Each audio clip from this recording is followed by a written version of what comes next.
Hello there, listeners. His name is Aaron, and he can't wait to show you his collection of pre-World War I stamps.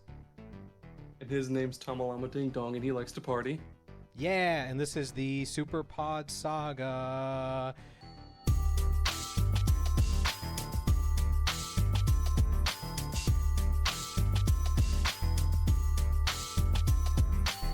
Episode number 13. Lucky 13. Yes. That's it? The luckiest of podcast numbers. What's our topic today? You got to pick this one. I'm excited. Yeah. Today we're going to talk about Sega. Okay, let's do the Sega thing on 3. 1, 2, 3. Sega. Okay, we did different ones, and that's totally okay. Oh man, I remember that one from all the different commercials they had back in the 90s. Which I have no memory of. Like, everything Sega entered my brain and exited right away.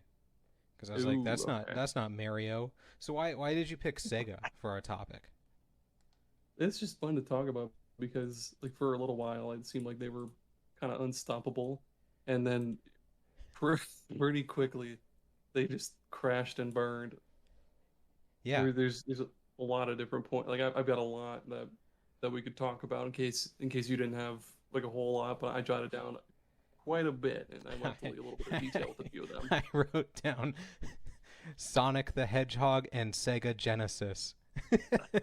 I have Sega knowledge. It's just not a lot because it wasn't my thing. But I am very excited to talk about it because, like, yeah, it's not a lot of consoles or companies that make a top tier video game console and then stop. Like, I don't know if that's ever really happened aside from them. Right, like they've had it was 4 home consoles, and then just they bombed.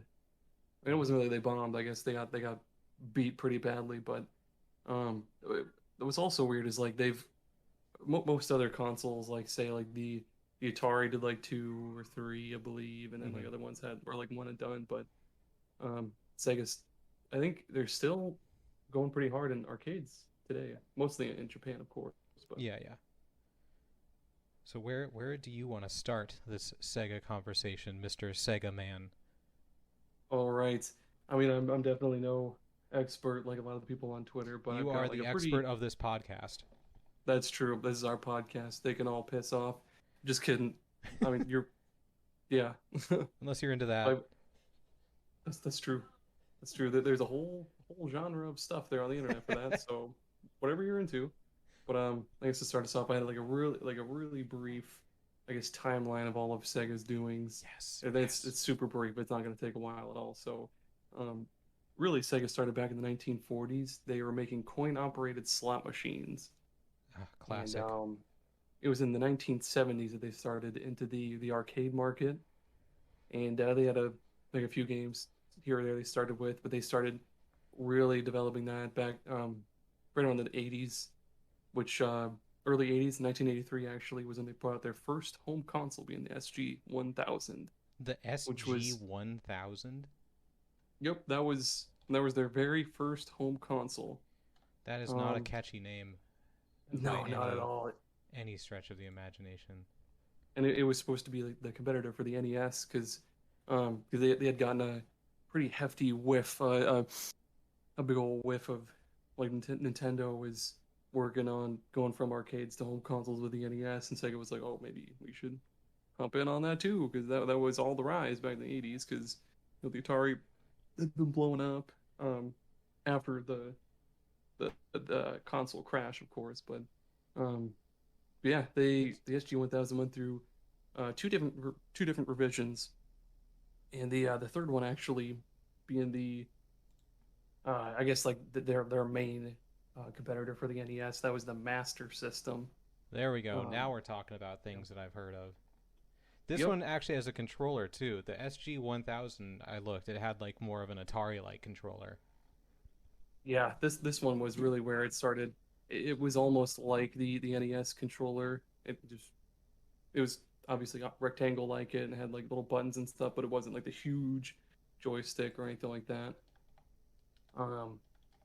But yeah, the in 1985 was when the Master System came out. Everywhere, like in Japan, I believe it was only known as like the Mark III or something like that. Um, but then, just 3 years later, in 1988, the in Japan, and pretty much everywhere except the U.S., that the Mega Drive was released.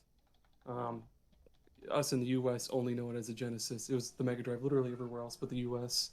That confused And me so much. Just like yeah, listening to podcast people talk about old systems, because I barely touched a Genesis, and then I heard Mega Drive, and I just assumed it was something else. Mega Drive right. is a way better name. I know. I like the Mega Genesis. It's Drive. Mega Drive. That's yeah. Those separate names do kind of mess me up too. Like when people like I've gotten the Famicom and Super Famicom. Those like click with me, NES and SNES. But then there's True. like the PC Engine and the Oh my TurboGrafx gosh. 16. Like sometimes I have to. Sometimes it reels me back a little bit. I'm like, wait, what? And Yeah, then yeah. Also, holy um crap, like 3 years and then 3 years later another system? That's crazy. yeah, it's super. What's really weird too is that um Sonic the Hedgehog and like a few other their staple games first came out on the Master System, and then eventually they made like enhanced. I wouldn't really call them ports. I guess I would say like enhanced like remakes of them for the Genesis / Mega Drive. And it's super weird to think like normally when you think Genesis, you think Sonic the Hedgehog, but Hmm. no, it originally came out on the Mark III or Master System. Just learned that. I learned that right now.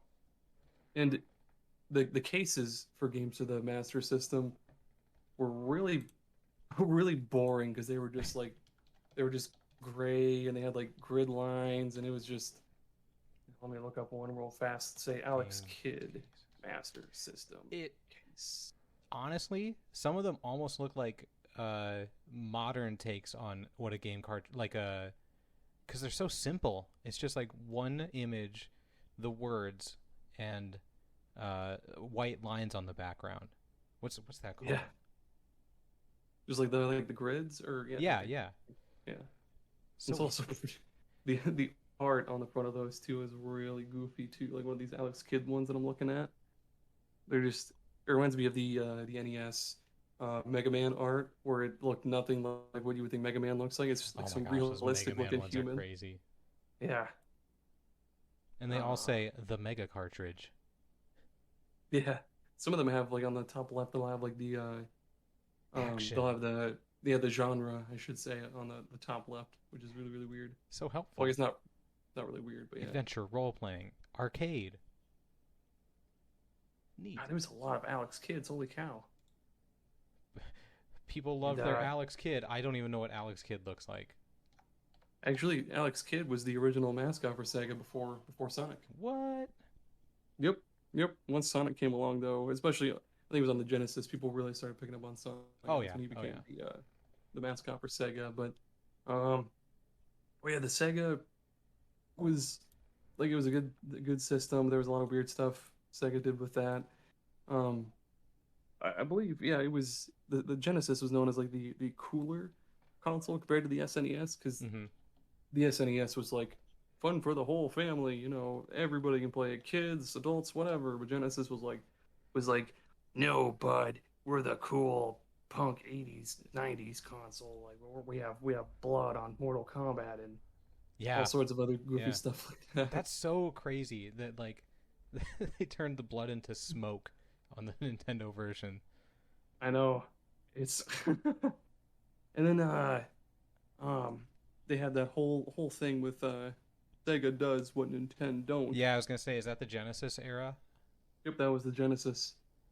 That And was then I don't remember that rivalry because I was just a bit too young, but I you know, they definitely don't do that anymore. no, it was like it was. I feel like that competition, like that console war, like actually was a That's console yeah, war. Was that's a console war. that was super fierce because they were taking blows at each other. But there was there's a lot of goofy stuff that Sega did with the Genesis. Like, have you ever heard of the Sega CD or the 32X? or the Maybe Sega in Channel. maybe in passing, but that's it. Okay. Um, so the Sega CD was essentially just like an add-on for the Genesis that let it play these special, um, rather than being on cartridges, like the name suggests, you play them on like CD-ROMs and stuff, and they would have better music, slightly better Mm. graphics. They contain more content because you can hold more on a CD than you could on a cartridge. Cartridge. And I guess what really killed that one was that they kind of stopped supporting it pretty like as soon as it feels like as soon as it went onto the market, they stopped supporting it pretty much like maybe a few months after that. I think it was like maybe just a couple of years actually, but um, they didn't support it really all that well. There was maybe like a few games for it, and it was also really high priced for the time because I mean, you already own a console. Why pay another like $200 for big old CD add-on? That is pretty ridiculous to think of Yeah, back in those days. I was gonna say I can't think of how you would sell that. Yeah, like people, especially back then, people like had their console and that was it. Telling them like, hey, if you buy this add-on, it'll be slightly better. It's a And tough sell. I think the main reason they made that, or I don't think I know for I guess, but there was we've talked about the TurboGrafx 16 and how Hmm. that one was they used these little special disc cartridge things that basically the Sega CD was made to kind of I guess compete with that because Hmm. I don't know why you wouldn't want to. I guess looking back now, I don't know why they wanted to compete with the TurboGrafx 16 because that didn't sell at all. Really, it wasn't all that popular, but they did. Hey, that's we've seen other video games do that. When Nintendo made the motion controls, everyone was like, "We got to have our version of motion controls," even though Xbox and PlayStation gamers were like, "No, no, we're fine. You don't need to." And Yeah. they're like, "We gotta." That was Sega with a lot of things. Really, it seems Mm. like the another one that they kind of I guess crapped out was when they were doing the transition um, from 16-bit to the 32-bit era. Um, Sega was like, "Hey, if you don't want to buy the next console, you could buy this add-on for the Genesis that lets you play 32-bit games on your Ah. Genesis." And all it was just like another adapter that you plug into the just a cartridge slot on the system, and then there were special 32X cartridges you could play on there, and there was just like Spider-Man, was it Night Trap, and a few others, but that one, yeah, that one also bombed pretty hard. I think it was pretty popular in Japan at the time, but in the US, it didn't. Total, like overall, it sold about I want to say 800,000 maybe something like Oof. that. Oof. But yeah, and then like 3 months in, like 3 months after the damn thing launched, most third party devs just stopped making games for it because why do that when you could make because I guess yeah the 32X is only going to be around for so long. People would eventually transition to the newer 32-bit consoles. So why support something so old when you can support the new consoles that are just gonna Yeah. those new games are gonna Really. get gobbled up way quicker than the old system. Yeah. Really trying to have your cake and eat it too, but making it way more complex than it needs to be. Exactly. See that thing that yeah I don't know why I get the reason behind it. They wanted to hey, if you don't have enough money to move on to the next gen, get this. But then at the same time, like they could have just made more Genesis games Yeah. instead of putting all their eggs into the 32X basket. Yeah. Um, but then yeah, so their next console after that was the Saturn in 1994. And oh, actually, nope, I forgot to talk about actually the Sega Channel. Have you heard about that at all? Nope. I'm gonna Google it right now while you talk about it. Okay, so that was launched actually in December of 1994, which if you remember me just now mentioning, the Saturn was released in 1994. Oh, yep. The Sega Channel was it connected to your Genesis through like a special adapter you slapped onto the damn thing. Then you could connect a coaxial cable to it, and it was basically like a cable TV channel almost, but you could download games and stuff from it. Huh. And you had to check with your cable provider first to see if Mm. they offered it and stuff like that. But yeah, that was at the time it was really really cool because nobody else did that kind of stuff, and I don't know for sure how the hell you would have downloaded a game over a coaxial No, cable no, now, that's but insane. I think that what was it? It was discontinued 1998. 4 years after it launched, it was discontinued. Poor thing. I would love to know how many people actually use that. Looking it up, at its peak, it had over 250,000. Huh. Wait, Ken Horowitz, I don't know who that is, of Sega 16 criticizes Sega's poor timing, blah, blah, blah. According to Horowitz, quote, who would spend $13 a month to play games for a dying system?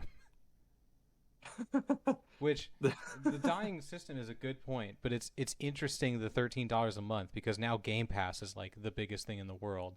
I just seeing some of these Sega things, I'm almost they're almost just way too ahead of time. Mhm. That was Sega's. Yeah, that was their biggest thing. They were with the Saturn and Dreamcast. We'll kind of get into it a little bit more, but yeah, they were really ahead of their time. They were thinking like some of their decisions were kind of questionable, like the 32X and the Sega CD. Like they didn't really need to make add-ons for the Genesis when they could have just put more time and effort into making more games for the Genesis to compete with the SNES and all that other stuff. But yeah, they really did.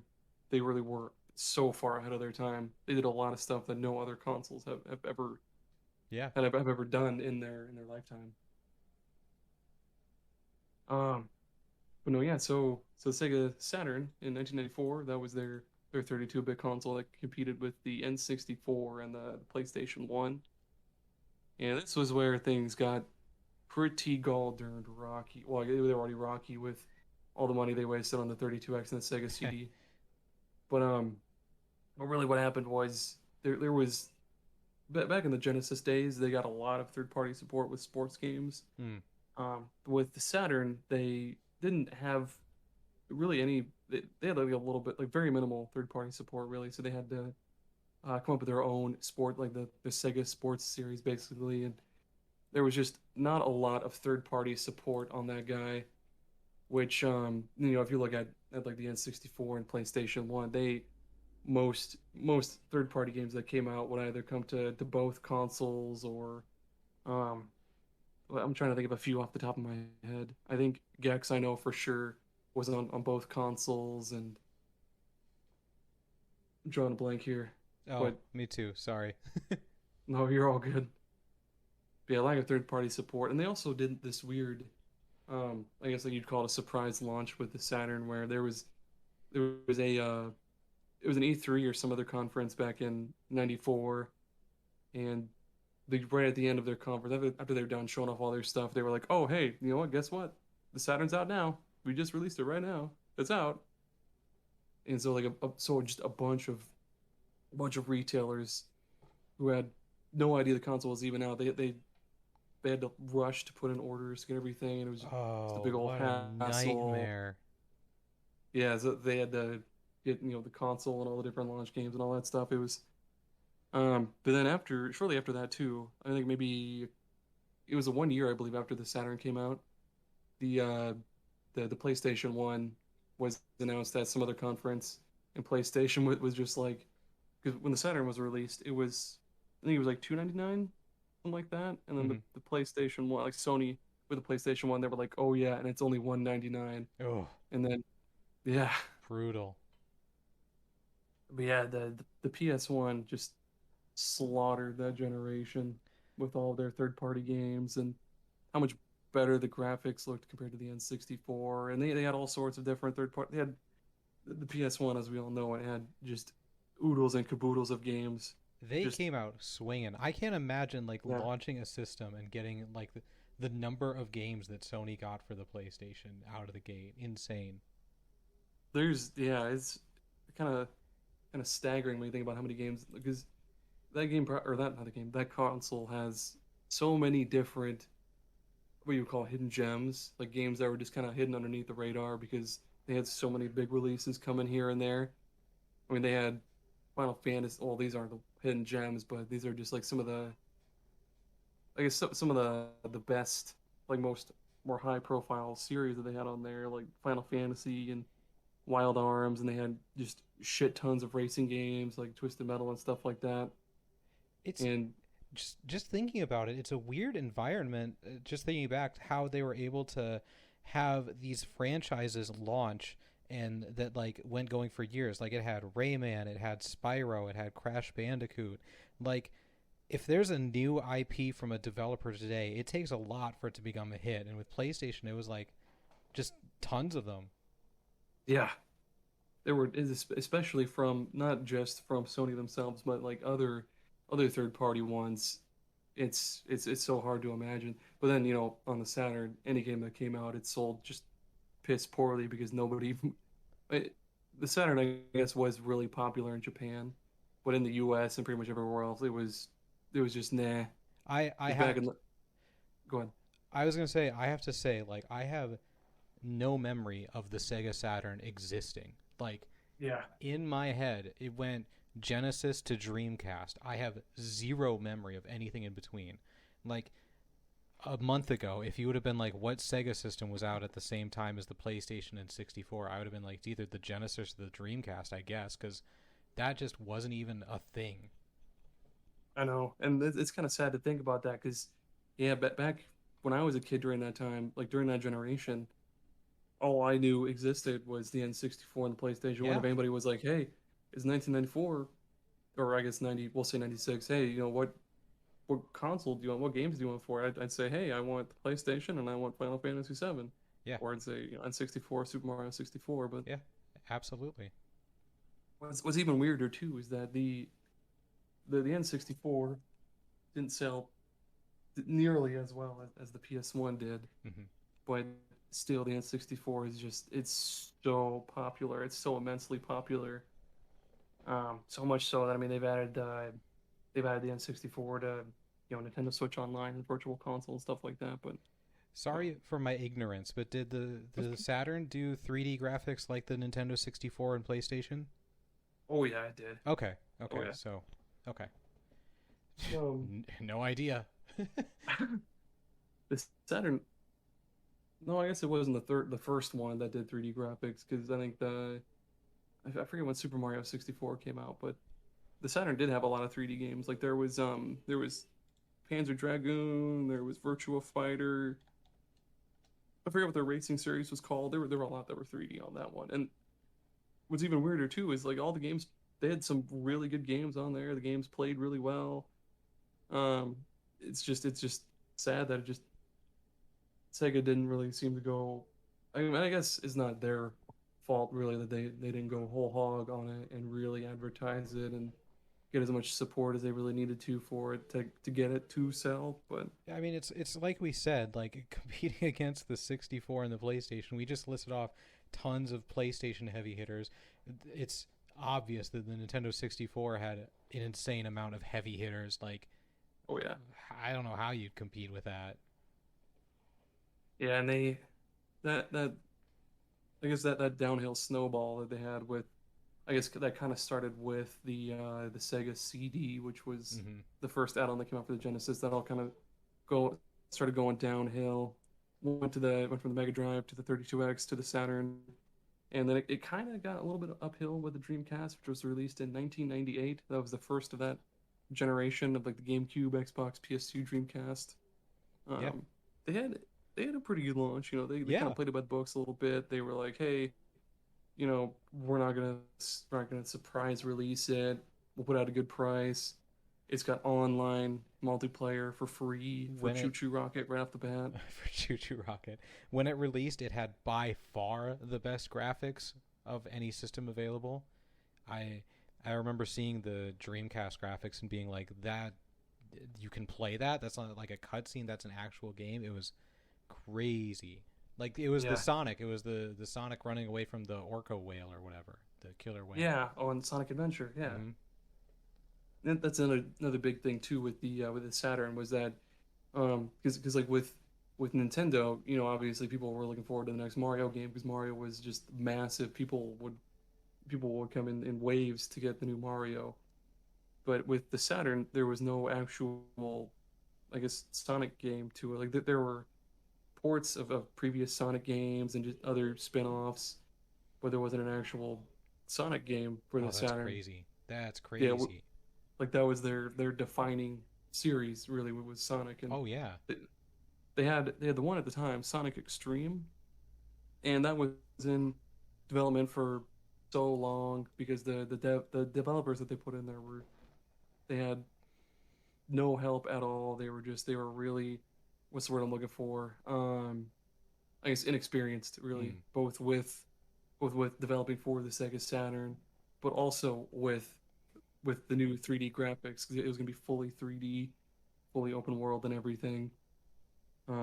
But yeah, Sega was really rushing to get that out by the time the Saturn released, and then eventually they just canceled it. So there was no Sega Saturn Sonic game. Do we And have that kind of, like any screenshots or video of what it was supposed to be? oh yeah, if you Okay. go if you go on like Google, you'll and just look up Sonic Extreme, you should be able to find quite a bit of stuff because there was for sure the box art, like they really they there's a lot of that. Um, I'm pretty sure there are some like prototype Oh, videos of that Sonic is a Extreme. 3D Sonic. Yeah, I think there was what was it? Sonic 3D Blast? Was that the one that came out? Um, It might have yeah, just been. Sonic 3D Oh 3D yeah. Blast was one of the ones that came out for Saturn. It was like an isometric, like almost pinball kind of Oh, that thing. was on Saturn. Okay. I But I played that on a collection. We'll talk about that later though. yeah, um, but yeah, you get to the Dreamcast, and right off the bat, like it's sold pretty well. It sold both Japan, everywhere else, and the U.S. It sold really well. The despite the controller being kind of wonky, the cord coming out the bottom, only one stick, but it did a lot of stuff that again was really far ahead of its time. Like it had the whole thing with the memory cards, the VMUs. You play Mm-hmm. them like a Tamagotchi on certain games. Um, what else was there? There was the online multiplayer that was included for free. Like you didn't have to pay for it. It was just you slap your um oh my god your LAN cable from your modem into the console, and then you just play for free. There was a web browser too. You could do so much stuff on that thing. A lot of great games. But then, god damn it, the PlayStation 2 was announced. Yup. And then they were like, it's got a DVD player. And at the time, DVD players were expensive as hell because they were just coming out. Yeah. Yeah, that And was that's yeah, cuz again, I know this is going to sound crazy, but back in the day, you had to purchase VHS tapes of movies and then they moved to DVD players, so you had to purchase DVDs. Like that's how you watched movies was VHSs and DVDs. So having a game console that could play DVDs on its own and it didn't cost like it was cheaper than DVD players at the time. yeah. And Yeah, it it was plays like games. that.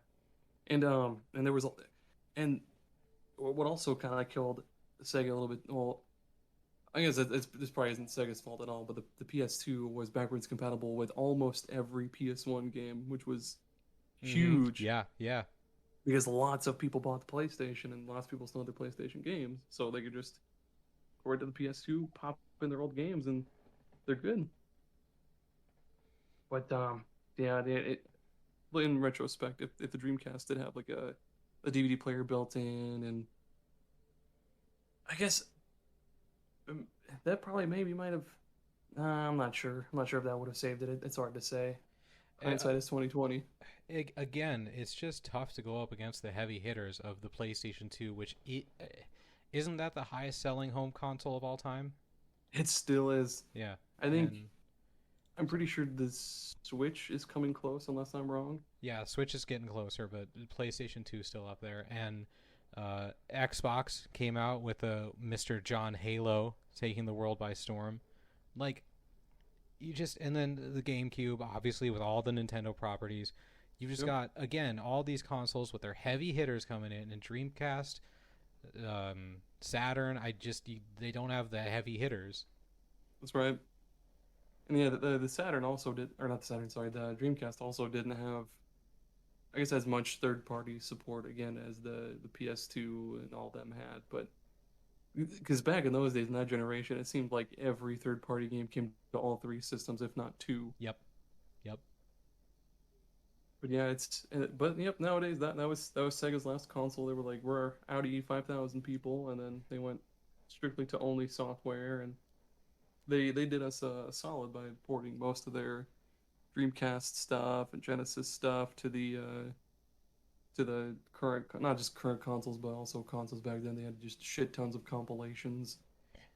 But for some reason, I think it was just because they lost the source code for almost everything with the Saturn, but a lot of Saturn stuff has yet to ever come to touch our lips. I feel like I don't want to be getting too ahead of ourselves, but I feel like Sega switching to third-party video game manufacturing was the best choice for them as a company. As much as it would be cool Exactly. for them to still make consoles, they just couldn't hang. And since then, their franchises that they've come to make are awesome. Right. And Yeah, like I love so many Sega games, and I did not love Sega games before. exactly.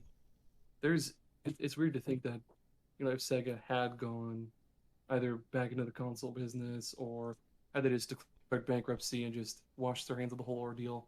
That's a lot of future, I guess all the current Sega IPs at the time would have just gone to the highest seller, and we never would have seen a lot of the stuff we have now. But they were just like, yeah, we're still making games, but not on our consoles though. I And think no, you go. what's also really weird to think about too is that, so Atlas, the company Atlas, they make the Shin Megami Tensei and Persona games and all that, right? I didn't know that, but yes. Okay. Well, yeah, they bought Atlas because Atlas was going through bankruptcy, Oh, and they bought Atlas. Atlas in 2013. I thought you said Alice, and I'm like, Oh no. Atlas. Yes, I know Atlas. Of course, I know Atlas. Yeah. So they bought Atlas in 2013, and what's weird to think about now is if Sega was still in the console business, Persona 5 could have possibly been a Sega, whatever the console was at the time, exclusive, and that would have been just wild to think about. Yeah. But yeah, what were we gonna say though? Um, it's just a totally random thing, but just as a sign of like how big Sega was during the Genesis age, because we talk about how like they really messed up and went downhill and everything. I brought my GameCube to my uncle's farm in Minnesota, and they loved Tiger Woods PGA Tour, so they bought a GameCube, and to this day they only have two games for it, which is Tiger Woods PGA Tour and the Sonic the Hedgehog collection with like a ton of Sonic games. These Hell yeah. these farmers that they didn't play anything except Sonic back in the 80s. And it's weird now too because you can get like a lot of their heavy hitters like Sonic, Space Harrier, Fantasy Zone. A lot of those you can get on not only just modern consoles but also on your smartphone through the whole Sega Ages thing. Like back in the day, it'd be like, what? You're telling me I can play Sonic the Hedgehog on my fucking phone? Right? Not the best way to control it, but you can do it. What's what are some of your favorite Sega games? Not just yeah, Yakuza. yeah, Absolutely Yakuza. Like that's a good one. when I think of Sega now, I think of Yakuza, which is Oh, which is crazy to me, but I would have never that's guessed that however many years ago. what year did the first Yakuza release? 2005. Okay. Wouldn't it be weird if Yakuza was Dreamcast only? That'd be so weird to think about. Yeah, yeah. No, no, thank you. Yakuza's definitely good. Um, oh, we got to talk about Sonic the Hedgehog as Yeah, we a do. series. Okay. Hell yeah. I've never been able to get it. I just don't get it.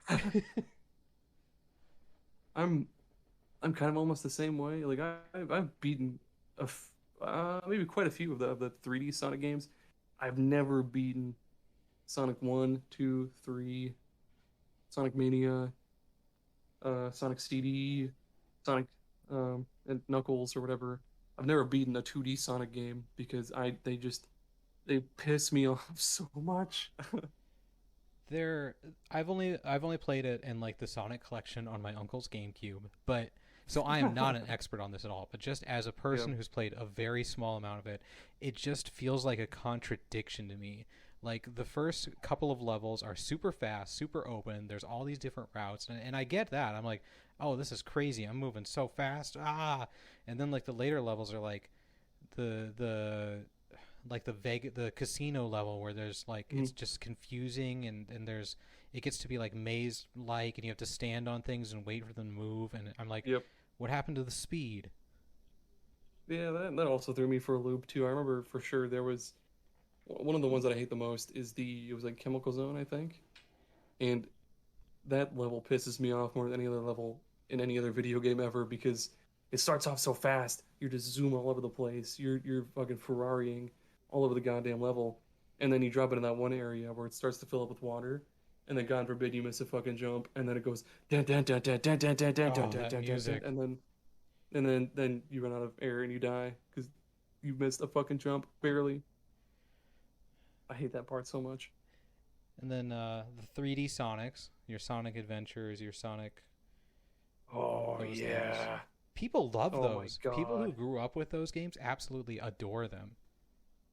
I got the first Sonic Adventure when it came on GameCube because I was a totally naive kid, had no idea the Dreamcast was ever a thing. I got Sonic Adventure DX Director's Cut, which is a mouthful, but I played the piss out of that game because I love Sonic. And then I came to find out they have the Chow Garden, which was I'm doing you can't see it right now, but I'm doing the Italian like The Chef's hand Kiss.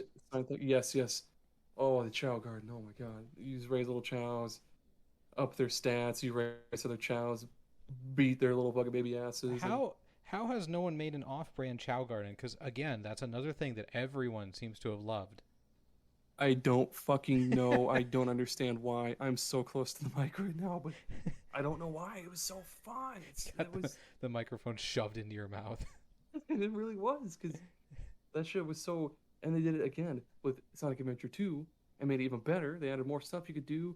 Couldn't you couldn't just race or fight. There was also all sorts of other stuff you could do, different ways to different ways to raise them, different powers you can give them because like you can give them say this unicorn over and over and over, and then they'll start to develop unicorn horn. Give them like a bird, they'll develop wings, they can fly. I don't know why nobody else has ever done it before, No. or well, not done it before, but I don't know why anybody else hasn't made another one. But God, that was so fun.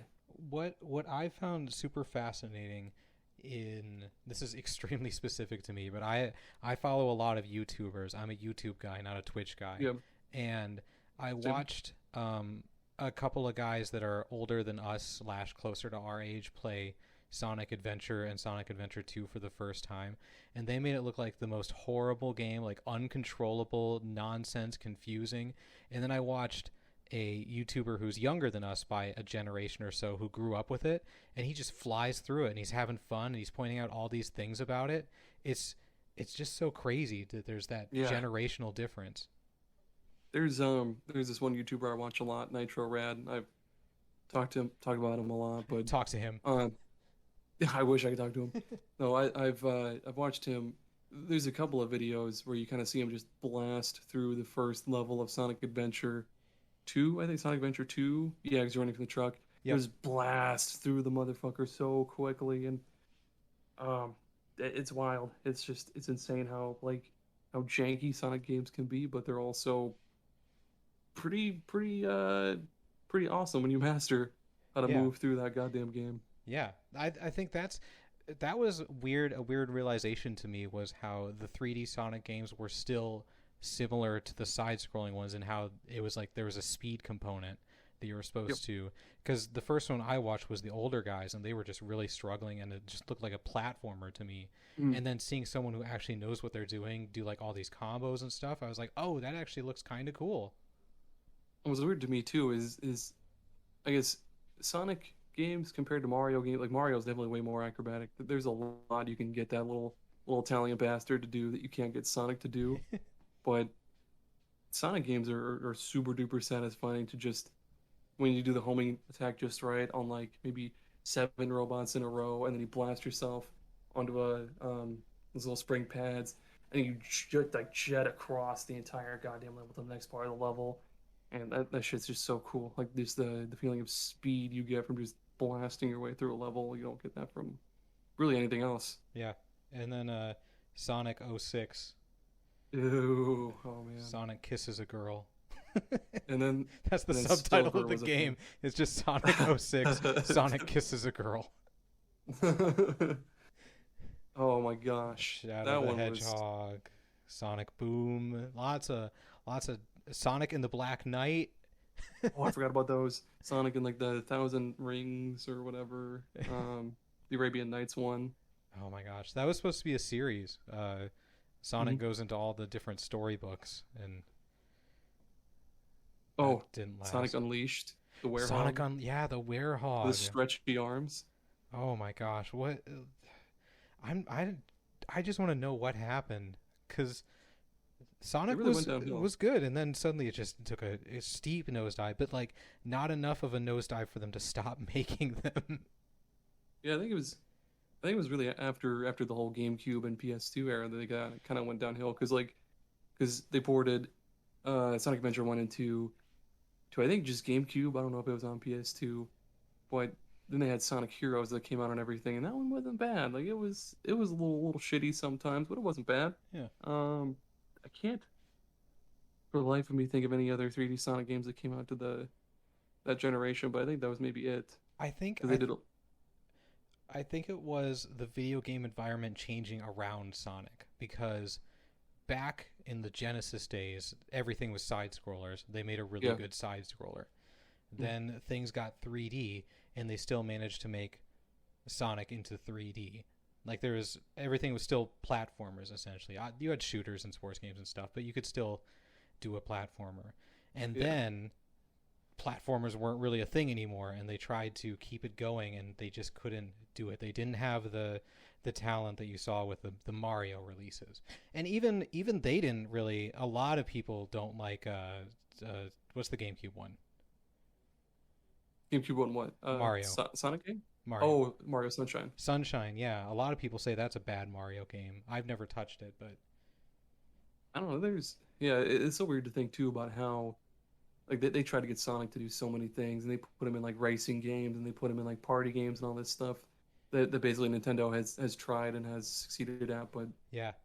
Sega just they couldn't get it, man. Like I think the very first Sonic racing game they ever made was Sonic Drift or like Sonic Sonic R, R, yeah. and Sonic R. Yeah, that one was on the Saturn, and that one was kind of jank, but I think I believe it was around the same time that Mario Kart and the N64 came out, and that one just slapped ass. Like Yep. everybody was like, "I have an N64, and I need to get Mario Kart 64 now." Yeah. Rainbow Road, yeah, Rain- Yoshi's Island. Rainbow Road. And don't forget Sonic and the Dark Brotherhood, developed by BioWare on the Nintendo DS. Dude, that game was actually pretty good though. Did you Not play it? gonna lie, I played a little bit of it, That like was a little bit. that was on my forever list of games to buy because of how good magazines said it were. I read the article about the review Mhm. for it over and over again, but I never ended up buying it. You're probably gonna have to emulate it now because DS games are shooting up through the roof. Of It's course. sad. No, my DS, Um, yeah, my DS is gone too. Gone and snapped in half. Damn. What was I think it was I think the game what were the Game Boy Advance ones? Just Sonic Advance? And those were unique, weren't they? They weren't. Yeah, I forget exactly what the specifics were, but there was this special mode where you like customize this robot guy with different parts for certain things, and that was pretty awesome. I'm gonna look it up right now. Sonic Advance. I come here, you son of a bitch. There we go. Is that the right one? Oh, damn it, which one is it? There was one where there was like a little robot guy that you could customize with parts from that you get from other Sonic characters. Was it even Sonic Advance that I'm thinking about? I don't know. Whatever, skip it. Okay. But there's looking back now, like I really wish I could have I really wish I would have bought a Sega Saturn back before it really shot up to the prices that it's at now, because all the good games for that system are through the freaking roof. I'm You have to be a sure. lottery winner to buy a lot of those. Like especially, I bitch about this all the time. Panzer Dragoon Saga, I'll never be able to play it unless I somehow am able to emulate it, because Saturn emulation is just impossible unless I Really? want to pay fucking. Yeah, apparently it's just super hard to get it to work right. Huh. Um, but yeah, that game's just expensive, and I'm not gonna pay like $1,000 out of pocket for one game. No, no. Maybe if you run an Um, insurance scam. Man, what else was there? Oh, Burning Rangers. That's a good one. Have you ever heard about that one? Nope. It's basically like a firefighting, like almost Power Rangers kind of like game for the Saturn that looked really sweet. Never played it. Won't be able to because it's expensive as fuck. Obviously Um, Bayonetta. That's a Sega game. oh yeah, that's so weird to think about that being That whatever one their current console would be at the time. that had the Sonic rings. Like Oh straight yeah, up just yep, the yep. Sonic rings in there. That is true. That was for currency. They were called Halos in there though. Yeah, yeah, my bad. Crazy Um, Taxi was big back in the day. Crazy Taxi. Oh God, yeah. There's a lot of people that are still crazy about that. And Outrun. People are. Yep, yep. I don't think they make those anymore, but they used to. What Oh my gosh, I'm drawing a blank here.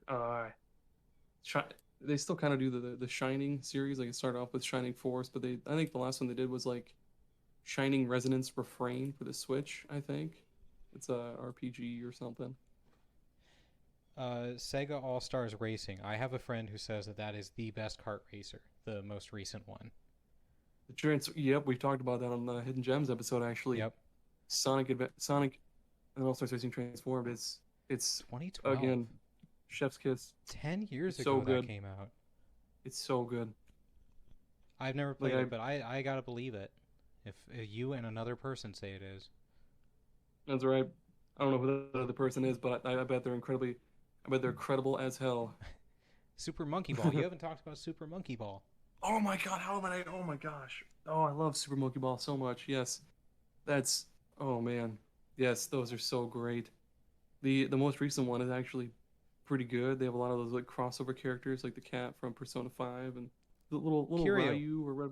Yeah, Kiryu, little him and a little monkey ball just rolling around, going like oh as you speed up and stuff. Oh my gosh, and they have that one strategy RPG series, Sakura Wars, which again I'll never get to play because they don't port it to anything else, and it's expensive as hell now.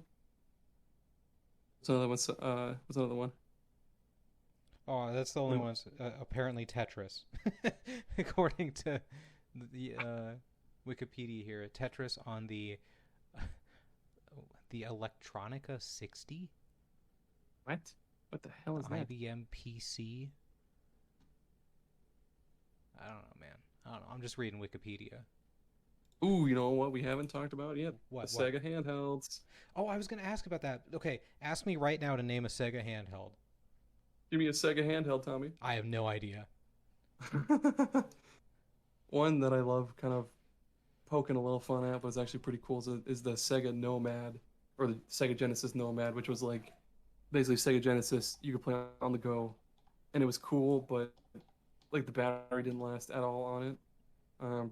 If you give that a look, it's pretty cool. The Genesis cartridge sticks out a lot in the back, if you were to play a Game Boy Color game on an advance, but it's still pretty sweet though. There's even like an AC power adapter in Wait, case you're. wait. So you actually put like Genesis cartridges in it? Hell yeah! What? That's wild. The screen like the screen wasn't that bad on it. Like it still displayed it in, I believe, 16-bit. And then granted, it was tiny, but yeah, you played full blown Genesis games on that some bitch. That's no. That technology didn't exist. With the Yeah, that was Nomad. super ahead of the time for sure. I don't believe. No, no, yeah, Sega or not Sega. The SNES didn't have anything like that. I'm No, fairly certain. no, no. And if they did, if someone tries to point that out, don't. And then they had the Game Gear, which uh yeah, that wasn't Genesis games at all. It was their own separate thing. But that one from people who owned one, they say that it's I've never owned one myself, but they say there's a lot of actually pretty good games on there. And I know they ported some games from the Game Gear to the Virtual Console and the 3DS, and I think on the Wii U, but I could be wrong. I know it's for sure on the 3DS, and there was there's quite a few that are actually pretty damn good. What's Neat. there? Oh yeah, Columns. That was their puzzle game franchise. It's actually pretty good. There was one.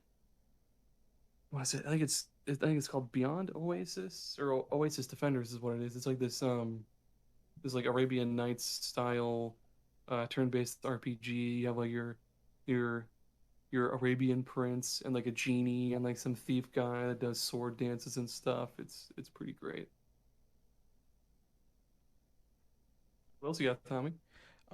No, me? Sonic Just Frontiers looks bad. that's true. Yeah, I guess we could talk. Yeah, we should talk about the state of Sega now. Which I mean, it's weird to think that like a lot of their side stuff is pretty damn successful, but Sonic really went downhill as the years went by.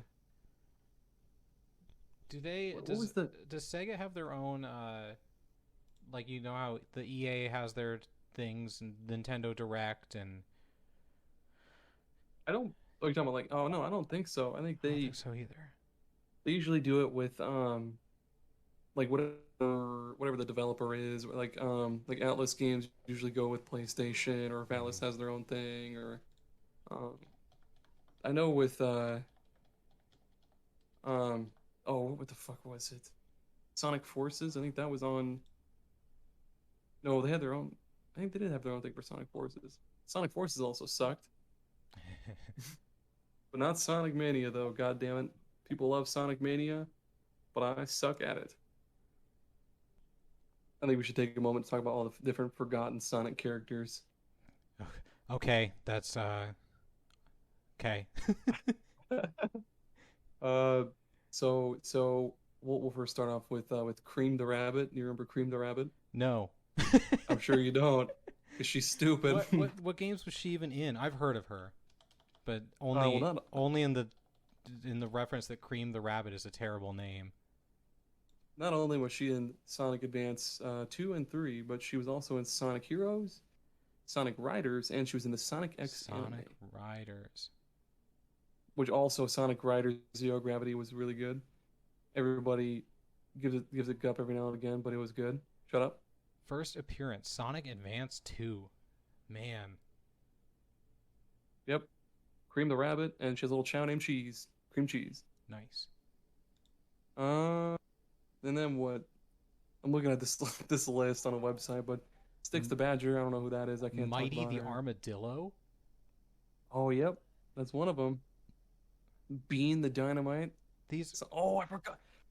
Tommy, we forgot to talk about Sonic the Fighters. What are we doing? What is Sonic the Fighters? There was a Sonic fighting game, my guy. Tumble the Skunk. Oh man, Bean the Dynamite is a bird, by the way. Whatever the fuck a dynamite is. Oh, he will dynamite. Okay. Bark the polar bear. Oh, Cosmo from the popular Sonic X anime. hmm Don't know about that. You could just Oh, be Charmy making Bee. things up. Don't forget about Charmy Bee. Why do they have so many things about them? Did you know that Mighty the Armadillo is 16 years old? Really? It says his When did says Mighty his the Armadillo first pop up? it says his eye color is blue, but I'm looking at it and it's black. He was in Sega Sonic the Hedgehog. What's that? I don't know. It looks like that he was also in the 32X title Knuckles Chaotix. Oh, that which, was an I guess that arcade makes game. sense. What is Oh, going on? Is this real? what the? Look up Sega Sonic the Hedgehog. I'm gonna Sega Sonic the Hedgehog. It's like Cool, I can't spell hedgehog. There we go.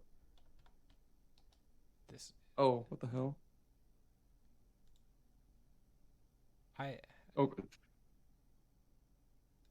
only released in Japan in June 1993. oh, and it's got a little flying squirrel guy in there too. I forget his name. What is going on? Oh yeah, Ray. That's what his name was. Ray the Flying Squirrel and Mighty the Armadillo. Mhm. It's like two people who just happened to be in the background that photobombed Sonic taking up the picture for his game. You know what, Tommy? Look up. What was it? Look up Knuckles Chaotix.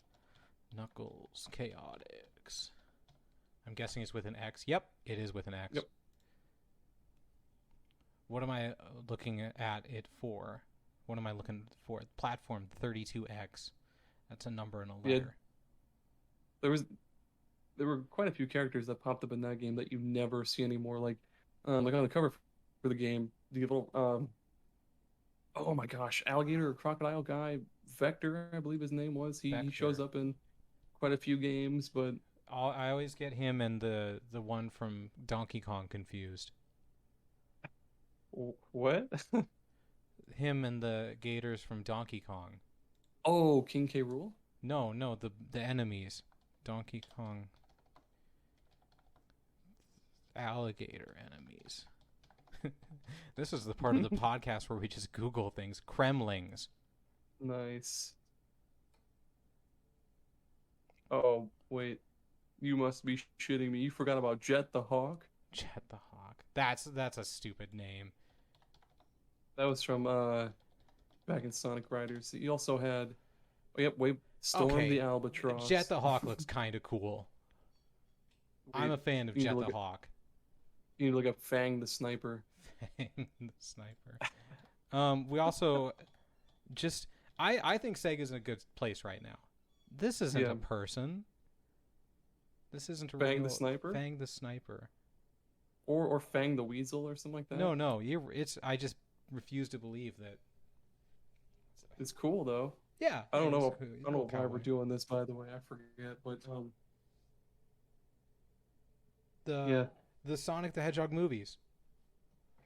Oh yeah. Yeah, those are actually really good. Those are actually they're reviewing really really well. I like them. Yeah. They were really good. Especially, we never got video game movies really as kids. I mean, we did, but The they sucked Pokemon ass. the Like Pokemon movie was good.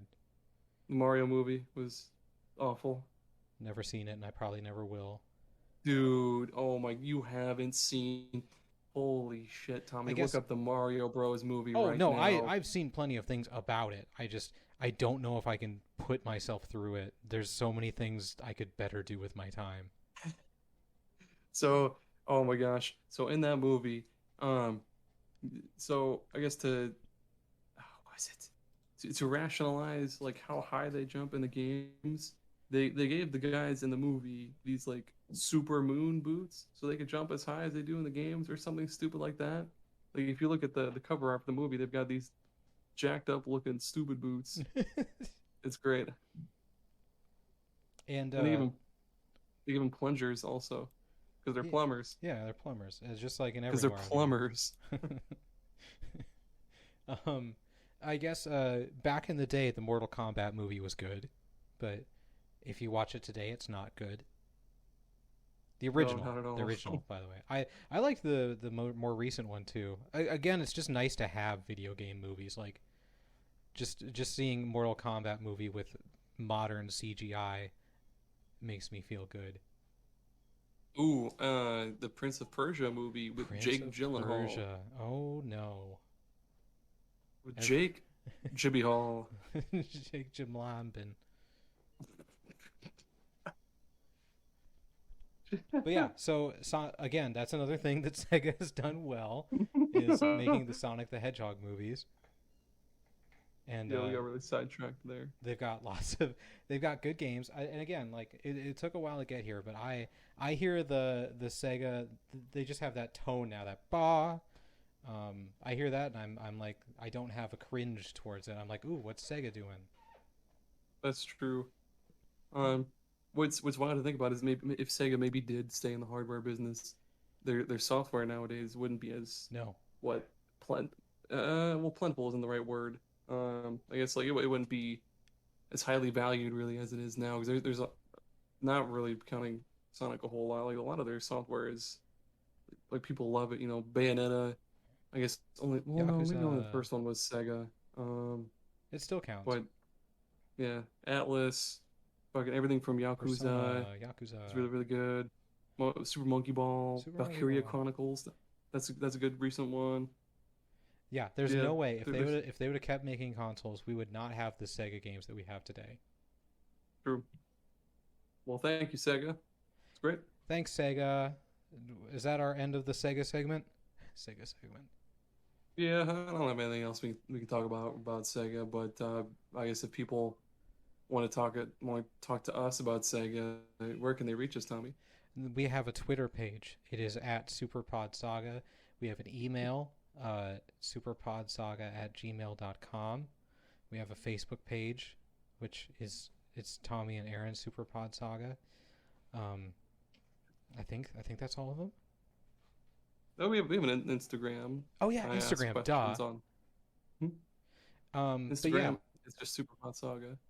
I would genuinely love to hear, even if you're listening to this years from now, I would love to hear your experiences with Sega games and Sega consoles because I didn't have that.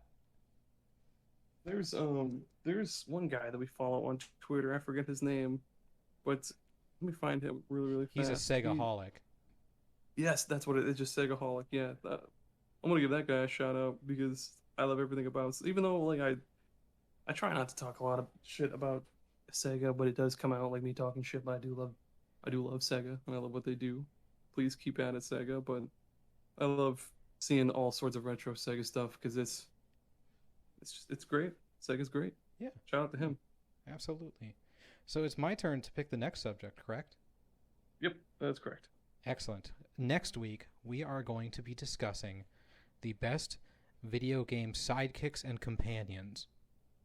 Oh, that's a good one. I know, right? I know. I was really happy when I thought of that one because I can't. there's a lot. There's already quite a few that I have on top of my head right. All right. Yep. This is. We'll set aside 3 Well- hours for VV talk. Vivi's his own man. He's not the sidekick. He's not his the own man. he's the main character. He needs to get his own goddamn game. He's gonna branch out like all the chocobos and moogles do, man. Oh my gosh. Super Vivi Adventures. VV Grand Prix, which you could do because there's so many of their robots or whatever. So yeah, look forward to that next week. Twitter us, Gmail us, Instagram Or us. before we go, lemmings, but they're all VVs. Vvings. We're gonna have that be a All segment. right. We're gonna have that be a segment in the next one. VV and games. You just do it. We will. Okay. Thank you for Okay. listening, everyone. Bye.